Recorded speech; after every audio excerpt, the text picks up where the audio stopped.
അപ്പോൾ ഇതിൻ്റെ ഒരു പ്രചോദനം ഉണ്ടായത് എൻ്റെ മാതാവ് കൂടുതൽ സമയവും മമ്മിയെ ടി വിയുടെ മുന്നിൽ വാർത്ത കാണുകയും ഈ കൃഷി അധിഷ്ഠിതമായിട്ടുള്ള വിഷയങ്ങളുള്ള പ്രോഗ്രാമുകളെല്ലാം കാണുന്ന ഒരാളാണ്. അപ്പോൾ ഇങ്ങനെ ഇവിടെ മരച്ചീനി കൃഷിയാണ് നമ്മൾ ബാക്കിയുള്ള സ്ഥലങ്ങളിൽ ചെയ്തിട്ടുണ്ട്. പച്ചക്കറി കൃഷിയുണ്ട്, അതുപോലെ തന്നെ വാഴയുണ്ട്, അങ്ങനെയുള്ള എല്ലാത്തരം കാര്യങ്ങളും ചെയ്തിട്ടുണ്ട്. അപ്പോൾ അത് തന്നെ ഇവിടെയും ചെയ്യാനായിട്ടായിരുന്നു തീരുമാനിച്ചിരുന്നത്. അപ്പോഴാണ് ചോദിച്ചത് എല്ലാം ഒരേ രീതിയിൽ തന്നെ ചെയ്ത് കഴിഞ്ഞിട്ടുണ്ടെങ്കിൽ വിപണന സാധ്യത കുറവല്ലേ, വേറിട്ടൊരു കൃഷിയിലേക്ക് പോകണ്ടേ എന്ന് മമ്മിയുടെ ചോദ്യത്തിന് മുമ്പിൽ എന്താണ് എന്ന് ചോദിച്ചു പറഞ്ഞു. എന്നാൽ പിന്നെ ചെണ്ടുമല്ലി അങ്ങ് ചെയ്താലോ. അപ്പോൾ അത് കേട്ട് കഴിഞ്ഞപ്പോഴത്തേനും നമുക്ക് വളരെയധികം പെട്ടെന്ന് രണ്ടാമൊന്നും ആലോചിക്കേണ്ടി വന്നില്ല. ചെണ്ടുമല്ലി കൃഷി ചെയ്യാനായിട്ട് തീരുമാനമായി. കൃഷിഭവനുമായിട്ട് ബന്ധപ്പെട്ടു, ഭരണങ്ങാനം കൃഷിഭവനുമായിട്ട് ബന്ധപ്പെട്ടു. കൃഷി ഓഫീസിൻ്റെ ഭാഗത്ത് നിന്ന് പറഞ്ഞു, അദ്ദേഹം കേട്ടതേ പറഞ്ഞു, ഞങ്ങൾ തൈകൾ തരാമെന്ന് പറഞ്ഞു. അപ്പോൾ തന്നെ ഒന്നാം ഘട്ടവും രണ്ടാം ഘട്ടവും വളരെയധികം പെട്ടെന്ന് കടന്നുപോയി. പിന്നെ ഈ സ്ഥലം ഒരുക്കുമായിരുന്നു. അപ്പം വാരമെടുത്ത് അടിവളം ചെയ്ത് സ്ഥലം ഒരുക്കിയപ്പോഴത്തേനും കൃഷിഭവനിൽ നിന്ന് ഞങ്ങൾക്ക് തൈകൾ ലഭ്യമായി. ഞങ്ങളത് ജൂൺ 28 ആണ് അത് തിരുവാതിര ഞാറ്റുവേലയുടെ അന്നാണ് തൈകൾ നട്ടത്. എന്തായാലും അതോടൊപ്പം തന്നെ ഇത് ചെണ്ടുമല്ലി നട്ട് ഇതിൻ്റെ പൂക്കളായി കഴിയുമ്പോൾ ഇത്രയും കാശ് മുടക്കി വാരമൊക്കെ എടുത്തതല്ലേ, അത് ഇതിൽ നിന്നും മാത്രമുള്ള ഒരു വരുമാനം എത്രത്തോളം വിജയകരമാകും എന്നുള്ള ഒരു സംശയവും ആവലാതിയും ഉണ്ടായിരുന്നു. അപ്പോഴാണ് ഇതിൻ്റെ ചുവട്ടിൽ നടാൻ പറ്റുന്നത് എന്തെന്നുള്ള ഒരു അന്വേഷണം കൂർക്ക നടാം എന്നുള്ളൊരു കാര്യത്തിലേക്ക് എത്തിച്ചേർന്നത്. അപ്പോൾ കൂർക്ക നമുക്ക് ഇവിടെ ഇത്രയും സ്ഥലത്ത് 1 ഏക്കറോളം സ്ഥലത്ത് കൂർക്ക നടാൻ നമ്മളിപ്പോൾ ഒരു 1200ഓളം ചുവട് കൂർക്കയാണ് നട്ടിട്ടുള്ളത്. 2000ഓളം തൈകളുണ്ട്. അപ്പോൾ ഈ കൂർക്ക നടാനായിട്ട് ആവശ്യമായ തലപ്പ് നമുക്ക് കിട്ടാനില്ലായിരുന്നു. അത് അന്വേഷണം നമുക്ക് എത്തിച്ചേർന്നത് ആതിരപ്പള്ളിയിലാണ്. ആതിരപ്പള്ളിയിൽ നമ്മുടെ ഒരു സുഹൃത്തിൻ്റെ അടുത്ത് ഈ തലപ്പുണ്ടെന്ന് പറയുകയും ഞാനും ഭാര്യയും കൂടി അവിടെ ചെന്ന് ഒരു ബേബി ചേച്ചിയാണ്, ബേബി ചേച്ചി അവിടുന്ന് ഞങ്ങൾക്ക് ബേബി റാണി, അപ്പം ഞങ്ങൾക്ക് തലപ്പ് തരികയും അത് ഞങ്ങളിവിടെ കൊണ്ടുവന്ന് നടുകയും ഇപ്പോൾ അത് ഒരു മാസം പിന്നിട്ടിരിക്കുന്നു. ഇനിയിപ്പോൾ ഇതിൻ്റെ ചൂട്ടിൽ മണ്ണ് കയറ്റി വളം കൊടുക്കാനുള്ള സമയമായി. എന്തായാലും ഞങ്ങൾക്ക് പൂക്കൃഷി മനസ്സിന് വളരെയധികം ആനന്ദദായകമായത് ഇത് പൂക്കളിട്ടപ്പോൾ മാത്രമല്ല, ഇതിനെക്കുറിച്ച് അറിഞ്ഞ് ആളുകൾ, ചെറുപ്പക്കാർ, സുഹൃത്തുക്കളൊക്കെ ആദ്യം വന്നു. അവർ ഫോട്ടോയൊക്കെ എടുത്തു, അവർ ചെറിയ റീൽസൊക്കെ എടുത്തു. അത് സോഷ്യൽ മീഡിയയിലൊക്കെ ഇട്ടപ്പോൾ ഇത് കണ്ട ഫോട്ടോഗ്രാഫർമാർ, വീഡിയോഗ്രാഫർമാരൊക്കെ സേവ് ദ ഡേറ്റ് എടുക്കാനും വെഡ്ഡിങ് ആൽബം എടുക്കുവാനും ഇവിടെ എത്തിച്ചേരുകയും കുറച്ച് അധികം ആളുകൾ അതെടുത്തുകൊണ്ട് പോവുകയും ചെയ്തു. അങ്ങനെ ഇത് സോഷ്യൽ മീഡിയയിൽ വൈറലായി. അതോടൊപ്പം കനത്ത മഴ വന്നു കഴിഞ്ഞപ്പോൾ ഈ പൂക്കളിൽ എല്ലാം ഇത് തേൻ്റെ റാഗല് പോലെയുള്ള അറകളാണ് ഈ പൂക്കളിൽ. ഇതിനുള്ളിലേക്ക് വെള്ളം നിറഞ്ഞിട്ട് ഇതിന് കനം കൂടുകയും സ്പോഞ്ച് വെള്ളത്തിൽ മുക്കിയാൽ എങ്ങനെയിരിക്കും അതുപോലെ തന്നെ അതിനകത്ത് വെള്ളം നിറയും. വെള്ളം നിറഞ്ഞു കഴിയുമ്പോൾ കനം കൂടിയിട്ട് ചെടികൾ തണ്ട് ഒടിയുക അല്ലെങ്കിൽ സൈഡിലേക്ക് ചെരിഞ്ഞ് വീഴുക എന്നുള്ളൊരു സംവിധാനത്തിലേക്ക് വന്നു. മാത്രമല്ല ഇതിനകത്ത് വെള്ളം ഇറങ്ങി കഴിയുമ്പോൾ ഈ പൂക്കൾക്ക് പെട്ടെന്ന് ചീച്ചിലുണ്ടാകുന്നു. അങ്ങനെ ഈ പൂക്കൾ കേടാകുന്നത് കൊണ്ട് കടകളിൽ നമ്മൾ പല കടകളിലും പൂക്കടകളിൽ പറഞ്ഞു വെച്ചിരുന്നതാണ്. അപ്പോൾ അവർക്കൊക്കെ ഇത് ഈ പെട്ടെന്ന് നശിച്ചു പോകുന്നത് കൊണ്ട് അവർക്കിത് എടുത്തു വെക്കാനൊരു മടി. അങ്ങനെ ഇതിനൊരു വിപണനമാന്ദ്യം ഉണ്ടായി. ആ സമയത്താണ് എൻ്റെ സുഹൃത്തുക്കൾ, അധ്യാപകർ, മറ്റ് സ്വകാര്യ സ്ഥാപനങ്ങളിൽ ജോലി ചെയ്യുന്നവർ, ഗവൺമെൻറ് സ്ഥാപനങ്ങളിൽ ജോലി ചെയ്യുന്നവരൊക്കെ അവരുടെ ഓഫീസുകളിലെ സ്ഥാപനങ്ങളിലെ ഓണാഘോഷത്തിന് പൂക്കൾ എടുത്തോളാമെന്ന് പറയുകയും ഞാൻ അവർക്ക് പൂക്കൾ കൊടുക്കുകയും ചെയ്യുന്നുണ്ട്. അത് മാർക്കറ്റിൽ അവർ ലഭ്യമാകുന്നതിനേക്കാൾ വില കുറഞ്ഞ ഫ്രഷ് ഫ്ലവറാണ്. അതായത് ഇന്ന് കട്ട് ചെയ്യുന്ന പൂ തന്നെയാണ് നമ്മൾ ഇന്ന് അവർക്ക് എത്തിക്കുന്നത്. അപ്പം പൂക്കൾ, ഓണപ്പൂക്കൾ അല്ലെങ്കിൽ അവർ ഓണാഘോഷ പരിപാടി എന്ന് പറഞ്ഞു കഴിഞ്ഞാൽ പൂ ഇട്ട് കഴിഞ്ഞാൽ 1 ദിവസത്തെ അല്ല 2 ദിവസത്തെ കാര്യമേ ഉള്ളൂ. കടക്കാരെ സംബന്ധിച്ച് അങ്ങനെയല്ല. നമ്മൾ കൊടുക്കുന്ന പൂവ് അവർ ഒരാഴ്ചയോ 2 ആഴ്ചയോ അവർക്ക് ഹോൾഡ് ചെയ്യേണ്ടതുണ്ട്. അതാണ് അവർ ഇത് എടുക്കുവാൻ മടിക്കുന്ന കാര്യം. അവരെ കുറ്റം പറഞ്ഞിട്ട് കാര്യമില്ല. ഇവിടുത്തെ കാലാവസ്ഥയാണ് അതിനകത്ത് ഒരു പ്രധാന പ്രശ്നം. അതിനും നമ്മൾക്കൊന്നും ചെയ്യാൻ പറ്റിയില്ല. അപ്പം ഈ കാലാവസ്ഥയിൽ ഇതിനകത്ത് മഴവെള്ളം ഇറങ്ങി ഈ പൂക്കൾ കേടാകുന്നു. അപ്പോൾ എന്നിരുന്നാലും ഇങ്ങനെയുള്ള കാര്യങ്ങളൊക്കെ വന്നു കഴിയുമ്പോഴും നമ്മൾ ചിന്തിക്കാത്ത മറ്റൊരു കാര്യമുണ്ടായിരുന്നു. ഈ പൂക്കൾ ഈ ഓണത്തിൻ്റെ 10 ദിവസം മാത്രമല്ലല്ലോ ഈ ചെടികളിൽ പൂക്കളുണ്ടാവുക. അതിനുശേഷവും ഇതിൽ മുട്ടുകൾ ഉണ്ടാവുകയും ഇപ്പോഴും ഇതാ മുട്ടുകളൊക്കെ ഉണ്ട്, ചെറിയ മുട്ടുകളൊക്കെ ഉണ്ടായിക്കൊണ്ടിരിക്കുക. അപ്പോൾ ഇതിന് ശേഷം ഈ വലുതായി വരുന്ന ഈ പൂക്കൾ നമ്മൾ എങ്ങനെ വിപണിയിലെത്തിക്കും, ഇതെങ്ങനെ നമുക്ക് ആദായകരമാക്കാം? ആ ചോദ്യത്തിനൊരു ഉത്തരമില്ല. കോട്ടയം ജില്ലയിൽ ഞാൻ മനസ്സിലാക്കിയിടത്തോളം 250 ഏക്കറിലേറെ സ്ഥലത്ത് കുടുംബശ്രീ, മറ്റ് സംഘങ്ങൾ, സ്വകാര്യ വ്യക്തികൾ എല്ലാമായിട്ട് 250 ഏക്കർ സ്ഥലത്തോളം ഈ പൂക്കൃഷി ചെയ്തിട്ടുണ്ട്. ചെണ്ടുമല്ലി അഥവാ ബന്ദി. അപ്പോൾ അവർക്കൊക്കെ നേരിടുന്നൊരു വിഷയമാണ്, എന്നെ മാത്രം ബാധിക്കുന്നതല്ല. കാരണം ഇതിന് മറ്റൊരു വിപണന സാധ്യതയില്ല. ആ ഒരു ചോദ്യത്തിൽ നിന്നുമാണ് ഞാൻ എൻ്റെ അന്വേഷണത്തിനൊടുവിൽ ഇത് മാരി ഗോൾഡ് ഫ്ലവേഴ്സ് എന്നാണ് അറിയപ്പെടുക.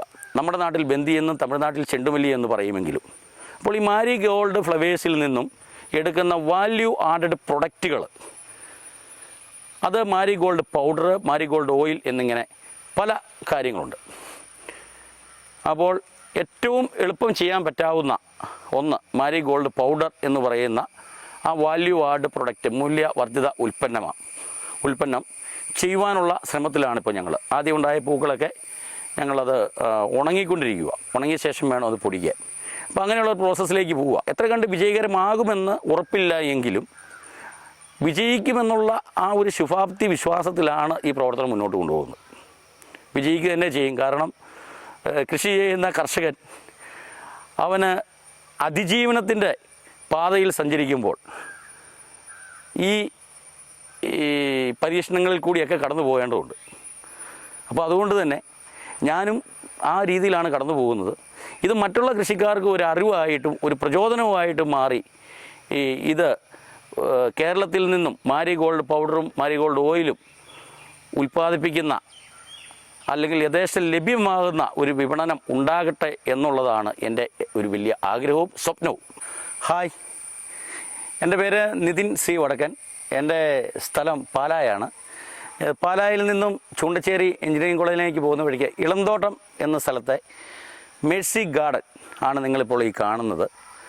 ഇത് ഞാനും എൻ്റെ അമ്മയും എൻ്റെ ഭാര്യയും എൻ്റെ മകനും ഞങ്ങളെല്ലാവരും കൂടി കുടുംബപരമായിട്ട് ചെയ്യുന്ന കൃഷി രീതികളിലെ ഞങ്ങൾ ആദ്യമായിട്ട് ചെയ്യുന്ന, ഞങ്ങൾ ബാക്കിയുള്ള കൃഷികളെല്ലാം ഉണ്ട്, ഞങ്ങൾ ആദ്യമായിട്ട് ചെയ്യുന്ന പുഷ്പ കൃഷിയാണിത്.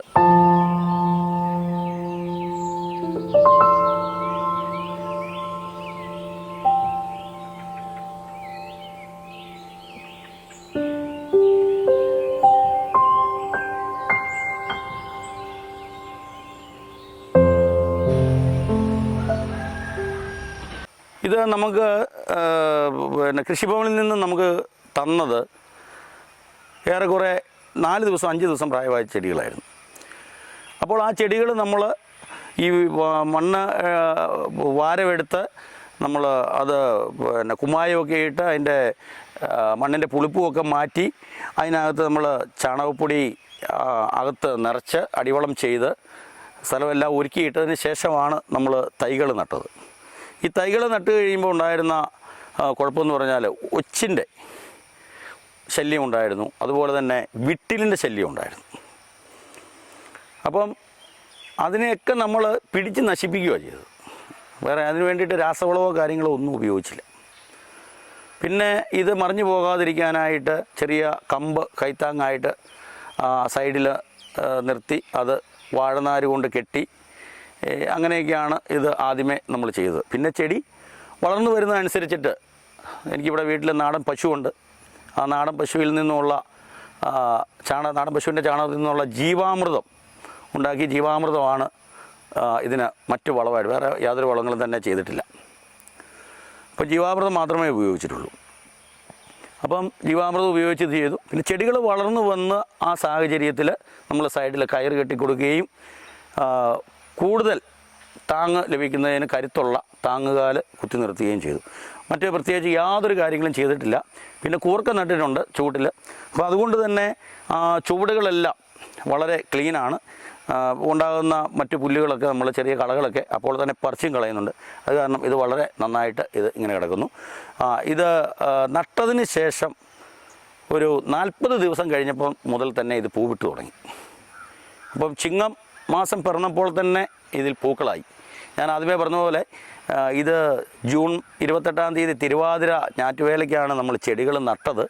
അതിനുശേഷം ഒരു 40 ദിവസം പിന്നിട്ട് കഴിഞ്ഞപ്പോൾ തന്നെ പൂക്കളായി. അതാണ് ഇത്രയേ ഉള്ളൂ ഈ കൃഷി രീതി. വളരെ എളുപ്പമാണ്, എന്നാൽ ശ്രദ്ധ വേണം. എല്ലാ ദിവസവും നമ്മൾ ഓരോ ചെടികളുടെയും അടുത്തുകൂടി നമ്മൾ പോയി എന്തെങ്കിലും കാര്യങ്ങളുണ്ടോ എന്ന് നോക്കണം. പിന്നെ ഇതിനൊരു കുഴപ്പം ഉണ്ടായത് കാണുവാൻ സാധിക്കും. പല ചെടികളും ഇത്രയും മഴ പെയ്യുമ്പോഴും വാടിയാണ് നിൽക്കുന്നത്.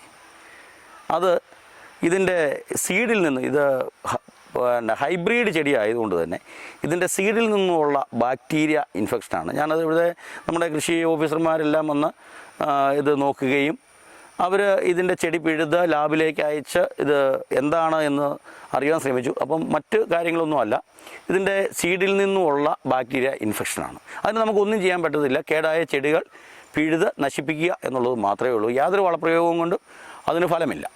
നമ്മളുടെ ഇവിടുത്തെ രീതി അനുസരിച്ചിട്ട് ഏകവിള കൃഷിയിൽ നമ്മൾക്ക് വിജയിക്കുവാൻ സാധിക്കില്ല. അപ്പോൾ നമുക്ക് ലഭ്യമാകുന്ന സ്ഥലത്ത് ലഭ്യമാകുന്ന സമ്മിശ്ര കൃഷികൾ, സംയോജിത കൃഷികൾ ചെയ്താൽ മാത്രമേ നമുക്ക് പിടിച്ചു നിൽക്കുവാൻ പറ്റത്തുള്ളൂ. അതുകൊണ്ടുകൂടിയാണ് ഞാൻ ഈ ചെണ്ടുമല്ലി ചെടിയുടെ, നമ്മുടെ ബന്ധിച്ചെടിയുടെ ചുവട്ടിൽ കൂർക്ക നട്ടത്. മാത്രമല്ല ഇതിൻ്റെ സമീപ പ്രദേശത്ത് ഇതിൻ്റെ വശങ്ങളിലായിട്ട് ഞാൻ ഒരു 500ഓളം വഴുതനകൾ നട്ടിട്ടുണ്ട്. അതൊക്കെ കായിട്ട് തുടങ്ങി, അതെല്ലാം കായ് വിളവെടുക്കാറായി. അതോടൊപ്പം തന്നെ നമ്മൾ അപ്പുറത്തെ സൈഡിൽ ചീനി നട്ടിട്ടുണ്ട്. അപ്പം ഈ ഇടവിള കൃഷികളും കൂടെ ചെയ്തു കഴിഞ്ഞാൽ സമ്മിശ്ര കൃഷി രീതിയിൽ മാത്രമേ ഒരു കർഷകന് മുന്നോട്ട് പോകുവാൻ പറ്റൂ എന്നുള്ളത് കഴിഞ്ഞ കുറേ കാലങ്ങളായിട്ട് ഈ കൃഷിരംഗത്ത് നിൽക്കുന്ന എന്നേക്കാൾ കഴിവുള്ളവരുണ്ട്. എങ്കിൽ പോലും ഈ കൃഷിരംഗത്ത് നിൽക്കുന്ന എനിക്ക് മനസ്സിലായ ഒരു എളിയ കാര്യം അതാണ്. അതുകൊണ്ട് തന്നെയാണ് ഒന്നിൽ കിട്ടിയില്ലെങ്കിൽ മറ്റൊന്നിൽ നിന്ന് നമുക്ക് പിടിച്ചു നിൽക്കുവാനുള്ള വരുമാനം ലഭ്യമാകണം. അതിനു വേണ്ടിയിട്ടും കൂടിയാണ് നമ്മൾ വെറുതെ കിടക്കുന്ന സ്ഥലം നമുക്ക് ഉപയോഗപ്രദമായിട്ട് കൃഷി ചെയ്യാം. അത്രയും സ്ഥലം നമുക്ക് വേസ്റ്റായി പോയിട്ട് യാതൊരു കാര്യവുമില്ല. അതുകൊണ്ട് കൂടിയാണ് ഇപ്പോൾ ഈ കാലാവസ്ഥ കാരണമോ അല്ലെങ്കിൽ തീർച്ചയായിട്ടും ഞാൻ ഇതിന് ഇടവിളയായിട്ട് ബ്ലാത്തങ്കീര ചീരയും കൂടെ ചെയ്യുവാനുള്ള തയ്യാറെടുപ്പിലായിരുന്നു. ഇപ്പം കനത്ത മഴയായതുകൊണ്ട് മാത്രമാണ് അത് ചെയ്യാറുള്ളത്. മഴ കുറയുന്ന സമയത്ത് അതും കൂടി ചെയ്യണമെന്നുള്ളതാണ് എൻ്റെ ആഗ്രഹം. തീർച്ചയായിട്ടും ഞാൻ ഈ കൃഷി രീതികളിൽ തുടരുക തന്നെ ചെയ്യണമെന്നുള്ളതാണ് എൻ്റെ ആഗ്രഹം. പിന്നെ ഇതിനുള്ള ഒരു തടസ്സം എന്ന് പറയുന്നത് പൂക്കൃഷിയിൽ നിന്നുള്ള തടസ്സം എൻ്റെ വിപണനമാണ്. ആ വിപണനത്തെ മറികടക്കാനാണ് ഞാൻ മൂല്യവർദ്ധിത ഉൽപ്പന്നമായ മാരിഗോൾഡ് പൗഡർ എന്നുള്ള ആ ഒരു ലക്ഷ്യം സാധിക്കാനുള്ള ശ്രമത്തിലാണ്. ആ ലക്ഷ്യം സാധിച്ചു കഴിഞ്ഞാൽ തീർച്ചയായിട്ടും ഞാൻ മാരിഗോൾഡ് പൗഡർ ഉണ്ടാക്കണമെങ്കിൽ എനിക്ക് മാരിഗോൾഡ് ഫ്ലവർ വേണം. അപ്പോൾ ഞാൻ ഈ കൃഷി തുടർന്നേ എനിക്ക് സാധിക്കുകയുള്ളൂ. അതുപോലെ തന്നെ ഈ കൃഷി ചെയ്യുന്ന മറ്റുള്ള ആളുകളിൽ നിന്നും പൂക്കൾ എടുക്കുവാനുള്ള ഇടയുണ്ടാകണം എനിക്ക്. അങ്ങനെ ഉണ്ടാകുവാനായിട്ട് സർവേശ്വരൻ സഹായിക്കട്ടെ, അതിനുള്ള അനുഗ്രഹം ഉണ്ടാകട്ടെ എന്നുള്ള പ്രാർത്ഥനയിലാണ്. ഈ പൂക്കൃഷി പോലെ തന്നെ കൂർക്കയും നമ്മൾ ഇത്രയധികം ഏരിയയിൽ ആദ്യമായിട്ട് ചെയ്യുന്നതാണ്. നേരത്തെ ഗ്രോ ബാഗിലും അല്ലെങ്കിൽ ചെറിയ തടവെടുത്ത് അല്ലെങ്കിൽ ഏരി വലിച്ചൊക്കെയായിരുന്നു ചെയ്തുകൊണ്ടിരുന്നത്. അപ്പോൾ അതൊന്നും നമ്മൾ ഇത്രയധികം കാര്യമായി ശ്രദ്ധിച്ചിട്ടൊന്നുമില്ലായിരുന്നു. നമ്മൾ കടകളിൽ നിന്നും വാങ്ങുന്ന കൂർക്ക അതിൽ നിന്നും കുറച്ചെടുത്ത് നമ്മൾ കിളിർപ്പിച്ച് അത് നമ്മൾ നടുവാണ് ചെയ്തുകൊണ്ടിരുന്നത്. പക്ഷേ അതിൽ വളരെ ഈൽഡൊന്നും ലഭിക്കുന്നില്ലായിരുന്നു. നമുക്ക് വിളവിൻ്റെ അളവ് കുറവായിരുന്നു. അപ്പോൾ അതിൻ്റെ കാര്യം എന്താണെന്നുള്ളത് മനസ്സിലാക്കി കഴിഞ്ഞപ്പോൾ കൂർക്കയുടെ തലപ്പൊടിച്ച് കുത്തിയാൽ മാത്രമേ ഇതിന് വിളവ് ലഭിക്കുകയുള്ളൂ എന്നാണ് ഇത് കാലങ്ങളായിട്ട് ചെയ്തുകൊണ്ടിരുന്ന ആ കൃഷിക്കാരുടെ അറിവിൽ നിന്നും എനിക്ക് മനസ്സിലാക്കുവാൻ സാധിച്ചത്. അപ്പോൾ അതുകൊണ്ട് തന്നെ നമ്മൾ ഈ സ്ഥലത്ത് ഇടവിളയായിട്ട് കൂർക്ക കൃഷി ചെയ്തപ്പോൾ ഇതിന് അടിവളമുണ്ട്. ഓൾറെഡി ഈ മണ്ണ് നമ്മൾ ഇതിൻ്റെ പുളിപ്പ് കളഞ്ഞതാണ്, ഇതിനകത്ത് അടിവളം ചേർത്തിട്ടുണ്ട്. അതുകൊണ്ട് തന്നെ കൂർക്ക നട്ടപ്പോൾ പ്രത്യേകിച്ച് മറ്റ് യാതൊരു വളവും ചേർക്കാതെ കൂർക്കയുടെ തണ്ട് നടുവായത്. പിന്നെ ഈ ചെടികൾക്ക് നമ്മൾ ജീവാമൃതം ഒഴിക്കുമ്പോൾ ആ കൂടുതൽ കൂർക്കയ്ക്കും ജീവാമൃതം ഒഴിക്കുന്നുണ്ടായിരുന്നു. അത് ഒഴിച്ചുകൊണ്ടായിരിക്കുന്നത്. മറ്റ് യാതൊരു കാര്യങ്ങളും ഇതിൽ പ്രത്യേകിച്ച് നമ്മളൊന്നും തന്നെ ചെയ്തിട്ടില്ല. മറ്റു വളങ്ങളൊന്നും ചെയ്തിട്ടില്ല. കാരണം ഇതാദ്യമായി ചെയ്യുന്നത് കൊണ്ട് തന്നെ അതിൻ്റെ അടിസ്ഥാനപരമായിട്ട് ഇതേത് രീതിയിലാണ് ചെയ്യുന്നതെന്നുള്ള ആ ധാരണ കൂടുതലായിട്ടൊന്നുമില്ല. എന്നിരുന്നാൽ പോലും കൂർക്ക വളരെ നന്നായിട്ട് തന്നെ തഴച്ചു വളരുന്നുണ്ട്. നല്ല രീതിയിൽ തന്നെ അതിൽ നിന്ന് വിളവ് ലഭിക്കും എന്നുള്ള ശുഭാപ്തി വിശ്വാസത്തിലാണ് ഞങ്ങളെല്ലാവരും. നമ്മൾ ഈ ചെടി നടുവാനായിട്ട് വാരമെടുത്ത് നടാനുള്ള കാരണം എന്താണെന്ന് ചോദിച്ചു കഴിഞ്ഞാൽ, നീർവാഴ്ചയുള്ള സ്ഥലത്തോ വെള്ളം കെട്ടിക്കിടക്കുകയോ ചെയ്യുന്ന സ്ഥലത്താണെങ്കിൽ ഇതിൻ്റെ ചുവട്ടിൽ വെള്ളം നിന്ന് കഴിഞ്ഞാൽ ഇത് തണ്ട് എളുപ്പം ചീഞ്ഞു പോകും. കാരണം ഇതിൻ്റെ ചുവട്ടിൽ അല്പം പോലും ജലാംശം ഉണ്ടാകാൻ പാടില്ല. അപ്പോൾ ജലാംശം കെട്ടിക്കിടക്കാൻ പാടില്ല. കെട്ടിക്കിടന്നിട്ടുണ്ടെങ്കിൽ ഇതിന് തണ്ട് ചീച്ചിലുണ്ടാവും. ഈ ചെടി വളരെ പെട്ടെന്ന് തന്നെ നശിച്ചു പോകും. അതുകൊണ്ടാണ് ആദ്യമേ തന്നെ നമ്മളിത് വാരമെടുത്ത് നടുവാൻ തീരുമാനിച്ചത്.